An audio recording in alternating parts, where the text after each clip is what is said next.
2003 में अटल बिहारी ने बंद करना था, 2003 में वर्किंग वालों को भी और रिटायर वालों को तो हमारे नंबर वर्किंग वालों को भी बंद करना था।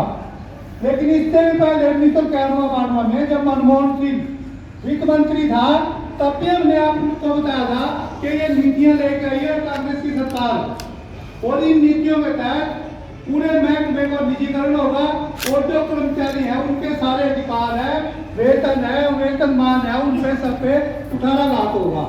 लेकिन उस टाइम रूस राष्ट्र के है एजेंट, रूस से इनके पास बात आती है इसलिए बताते हैं।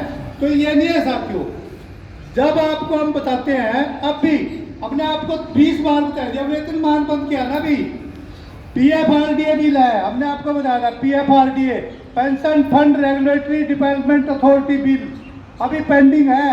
जिस दिन वो पास होगा, जैसे पूरी जल्दबाजी में लोकसभा, राज्यसभा और राष्ट्रपति से पास करवा दिया वेतनमान बंद करने का, ये PFRDA बिल जब पास हो गया ना, 70 साल के बाद पेंशन नहीं मिलेगी। ये जो आप ले रहे ना, अभी तो वेतनमान है। अब ये बात आप लगती होगी अटपटी कुछ को, बोले तो वो कह रहे जब वेतनमान बंद हो सकता है तो PFRDA बिल में तो पहला नंबर पे है, ये भी 70 साल के बाद हमको पेंशन दे, क्योंकि पूरे देश में सेंट्रल और स्टेट के जो कर्मचारी है जितने वर्किंग में है ना, उससे 1.5 गुना रिटायरी हो गए। नई भर्ती है नहीं, कई HKRN है, कई ठेकेदार है, कुछ ऐसी भर्ती होगी, उनको तो पेंशन वैसे ही नहीं है। जो कच्चे कर्मचारी है पक्के वो हो नहीं सकते। हरियाणा सरकार ने ऐसा कर दिया कि 58-60 साल तक हम पूरी गारंटी है आपकी नौकरी सुरक्षित रहेगी। उसके साथ ये नहीं कहा 58 साल से पहले आपको रेगुलर कर देंगे। तो साथियों, ये जो आज के धरने हैं, हमारी जो पूरी ऑल इंडिया का जो रिटायर का संगठन है, उसने ये फैसला लिया है, अभी हम पूरे देश में विरोध जिताए कि ये रिटायरी कहाँ जाएंगे। 70 साल के बाद पेंशन नहीं मिली तो कहाँ जाएंगे, वेतनमान नहीं मिला, इतनी महंगाई, हम कह रहे भी बंद कर दो, वेतनमान भी बंद कर दो, कोई बात नहीं। ये महंगाई जो है इसको कर दो ना, थी महंगाई के अनुसार तो DA और वेतनमान होता हुआ, सरकार ही तय करती है महंगाई के अनुसार।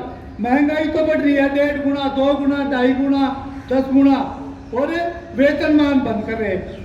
तो इसलिए साथियों, आपको ये समझना चाहिए।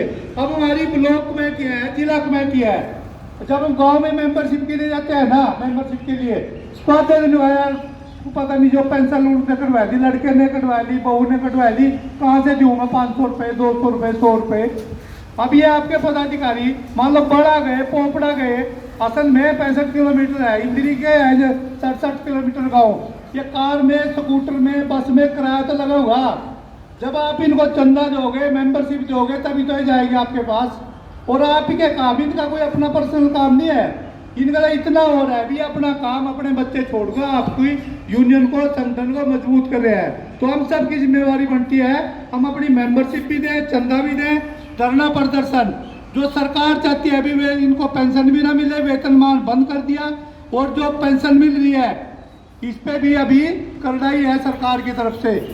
तो इसलिए साथियों, मैं ज़्यादा लंबी बात न करते हुए अभी मैं एक उदाहरण दूँ। सीटू का जिला प्रधान हूँ, सेक्रेटरी है जगपाल राणा, सारे जानते हो जगपाल राणा।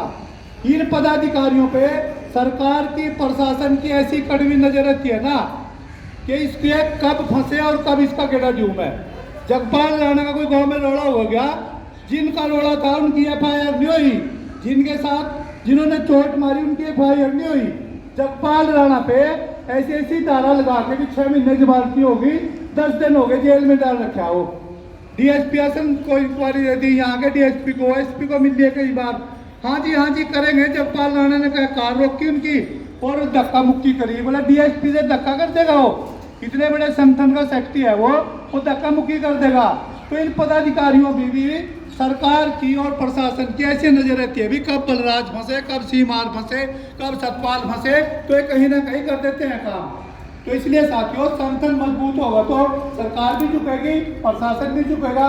तो मैं आपसे ये रिक्वेस्ट करते हुए, यदि आपने पेंशन लागू रखनी, वेतनमान लागू करवाने, तो भविष्य में जो भी धरना प्रदर्शन हो, मेंबरशिप हो, चंदा हो, तो आप उसको ईमानदारी से बढ़ चढ़ कर भाग दें। धन्यवाद।